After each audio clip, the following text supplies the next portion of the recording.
For the optimistic cynic, shit, ho got a hell of a grip. It's never a problem till niggas is piling and bitches they all.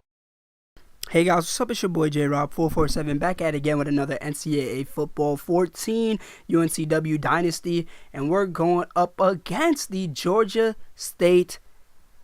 I think it's the Georgia State Panthers. Yes, I believe it's the Georgia State Panthers. You guys see that we are now number one in the conference after that big win against Georgia Southern. We are 8-1, but we hold the tiebreaker, and we're ranked 22 in the nation. If we win this game, we're probably going to have an even better rank. And Georgia State, one interesting thing about them is, one, I have a cousin that goes there. Two, if you guys don't remember, but Kevin Ware, who had that horrific injury in the NCAA basketball tournament, he also transferred to that school. Ryan Harrow, who was a freshman at Kentucky, because he transferred from NC State, then he went to Kentucky. He eventually found himself at Georgia State, and also Georgia State had a huge upset against Baylor in the NCAA tournament a few years ago with the amazing shooter R.J. Hunter, and I believe his dad was the coach of that team. Now, Georgia State will also be playing at Turner Field next year. They'll be converting that stadium into a football field. And it's crazy because Bartolo Colon has been in the MLB longer than Turner Field has been an MLB stadium. And that is just crazy. But then again, there's a lot of people who weren't even born yet when Bartolo Colon was even playing. But you guys see, we elected to kick because I believe last time we did that and we won. So I say, hey, why not? Okay, why not? And you guys see on the first play from scrimmage, they pick up 5 yards. Okay, I'll take that. Our defense got to step up, so I'm going to try to send a blitz. The Huckabees are coming in hot, but they do complete the pass for a 10-yard gain. I don't know when you guys are going to see this video because I'm starting scheduling videos now. All right, that's why you get a video at almost every single same time, almost every day. And Nigel Reed can't make that tackle, and Georgia State is going to strike first. That is Jonathan Ifedi, I believe that is his name. But yeah, like I said, that's why at 4:30 every day you guys are getting a video. So if some of you guys might have caught on to that, some of you guys might not. But once I start going to school, once I start going to my work, my sleepaway camp, you'll be getting a video every other day. So just look out for that starting June 20th, video every other day. I don't know how many videos I'm going to have. If I reach a point where I won't be able to make that quota, then I'm sorry. Because, this is a lot of work. Because I'm making these videos like 2 to 3 videos a day. All right. And when I say 2 to 3 videos, I'm saying 2 to 3 gaming videos. And then I got to make other videos. So it's like, I'm saying 3 to 4 videos a day is what I'm popping out right now. So give your boy some credit. And you guys see on this first drive, we're moving the ball pretty well. Norris Bradley picks up some nice yards on that one. So that will make it 3rd and 6. Devin Moore drops back to pass. He's going to find Jordan Robinson in the flats, but he will only be able to pick up 4 yards, which will make it 4th and 2. So we roll the dice. Devin Moore will find Willie McDowell, who gets crushed by the defender, but Willie McDowell has hands. He's got hands, so he held on to that one, which was enough to get us the first down and a crucial 4th down. So on a 2nd and 2, we will have it at the 2-yard line, running another read option, and Devin Moore's just going to scamper into the end zone. And one thing I found interesting about this game is that basically if you have a dual threat quarterback and you use him a lot, he will get voted as a Heisman candidate. Because I checked the Heisman rankings in this dynasty last week, and Devin Moore's up there. He is up there. And I was like, wait, what? And I think it's probably because simply based on the fact that he's a quarterback who is running the ball so much and so effectively. So they're like, wow, a lot of quarterbacks don't do that. The only quarterbacks I know to run the ball that well are probably like Denard Robinson and maybe Braxton Miller. But I believe once, was it Urban Meyer? Once he came in, like they were running the ball a lot more with Braxton Miller. And at some points I was like, okay, this is a little too much running. And even with last year with JT Barrett, I was like, okay, this is a lot of running. But once Tate Martell is actually starting QB, it's going to be a whole lot of running. I feel it's going to be a lot of running. But he won't be the starting QB for, I believe, like maybe a year or two. simply because Dwayne Haskins, he's still good. Then you got Joe Burrow, who is also there. JT Barrett's going to be out after this year, but he's had an amazing career at Ohio State. We would have never done anything without him, and we miss a field goal right there. Our kicker does not have a leg. He does not have a leg. All right, but Jordan Robinson still running hard, picks up 8 yards on that one, which will make it 2nd and 2. So we're trying to get back on the ball because we're trying to go no huddle, catch the defense off guard. And we do, and Willie McDowell picks up 7 yards on that reception. So we're going to try to hit him with the hook. Tim King going to jump up there, but he cannot corral it, as it will be a 3rd and 13. But we're running it once again, and Tim King is wide open, but he gets tracked down by the cornerback right there. But hey, 21 yards, I will take it. So now we go split offset. It's going to be a read option. This time Norris Bradley's going to pick up 2 yards on that one. 2nd and 8, Devin Moore is going to drop back real deep. And the reason why I dropped back so deep was because I know nobody was really open, so I just dropped back and threw it, because there's not a quarterback in this game that will have enough arm strength to make a throw from that distance. And you guys see we pick up almost enough yards, but Jordan Robinson picks up the first down, which will make it 1st and goal on the 1 yard line. And Devin Moore is going to QB sneak that one into the end zone, putting us up 14-7, our first lead of the game. Georgia State has yet to respond to our 14 points.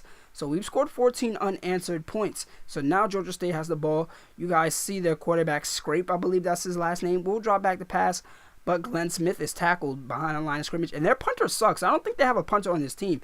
And these are updated rosters. These are rosters for this year.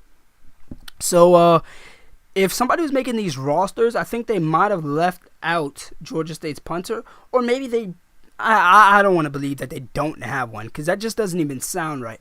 Okay, I think it's due to the fact in this game you can only have 70 players on your team. So in actual college football, teams can have 85 players on their team, 85 scholarship players. How about that? And usually they have like 100+ players on their team altogether, including walk-ons and all that. So there's a lot of people that won't be included in these games. So that's a problem in itself. But since we're not going to get one on next gen, except that Gridiron's Champions game, who knows what it'll look like. But I hope they allow us, when that game comes out, they allow us to have more than 70 players on a roster, because that would really help us out. And you guys see Tim King catches the pass for a touchdown, putting us up 21-7. So with 3 seconds left, Georgia State needs to put some points on that board. And they do not. In fact, they throw an interception. That is Antoine Wells who gets the interception. So, yep, I think, no, his name is Scrape. That's the QB's name, Scrape. And it's crazy because I used to do a Dynasty with Georgia State, and now we're playing them. Isn't that something? It's just crazy. Devin Moore, he's having a great day out there on the field. Don't know why his helmet was a different color, though. That might be a glitch. This game has started to glitch out on me. It's probably my PS3. Because my PS3 has been through a lot. It's crazy because my PS3, I have to hold it a certain way for game discs to be read. I have to hold it on a tilt so the game disc can be read. And I've been doing that for about, I believe 3-4 years. I'm going to say 3 years. It might be 4, but I'm going to say 3 because that's safe. But within 2 years of me having my PS4, it already breaks on me. That's crazy. That's really crazy. And I hope my new PS4 doesn't do the same thing to me, because that would be a real problem, alright? Because I had to spend 200 bones on a new PS4. No, I spent 300 bones on a new PS4. But it's all good, and it's all good when Jordan Robinson scores a touchdown, putting us up 34-7. We have scored 34 unanswered points. Okay, Georgia State has yet to respond. 35. Let me correct that. And Scrafey's a lefty. I did not notice that until now. Oh, that's my dog. If you can hear, I'm so sorry. But you guys see we are up 35-7. 2 minutes left to go. Scrafe dropping back to pass. I believe that was supposed to be a running back screen. It doesn't matter because we got him. Now we'll make it 3rd and 8. Scrafe dropping back to pass. Looking up there for a receiver. But that one's going to be airmailed out of bounds. So we will get the ball back with 1:29 left to go. Devin Moore dropping back to pass, finds King on the crossing route. And you guys see the game looks like it's going slow. That's because for some reason it was going like almost slow motion. It kind of made it hard for me to play. I mean, running the ball, it was kind of hard. Passing the ball, it was so easy to pass because I knew right exactly when to throw it, all right? It's like, I think in this game in Road to Glory, you can actually do that. You can like slow down the game for a few seconds. And then MLB had to steal it. But, we're not even going to talk about that, though. But Lee Merrick catches a great pass over the middle for 21 yards. Yeah, I'm so sorry for this. It looks so slow. But DeAndre Roth catches the pass. He's going to break a tackle, but he gets tackled at the 4-yard line. So it's going to be a read option. Jordan Robinson's going to punch it in for his second touchdown of the day, which will make it a 41-7 ball game, 42 unanswered points. God damn, Georgia. But they did find a way to score, and we did score a field goal. But I thought it didn't matter because we will still end up winning this ball game 45-14. Georgia State scored that first touchdown, but after that, we just pounded them. And Devin Moore had 420 yards of total offense today out on that field.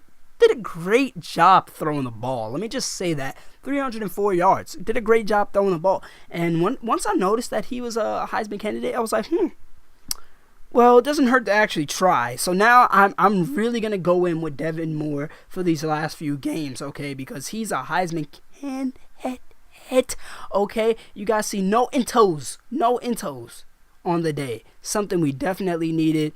But running the ball, he did absolutely amazing. 3 touchdowns. Jordan Robinson had 2 touchdowns. Norris Bradley running hard. We run the ball a lot. Okay, if you haven't noticed, we run the ball a lot. But we do get a lot of plays.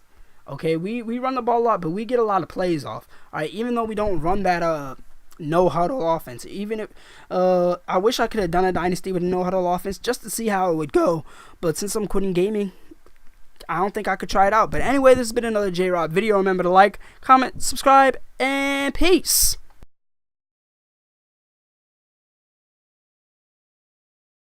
When I touch a mill, I'ma be the same dude. Split the money with my gang too. And we be swerving in that Audi coupe.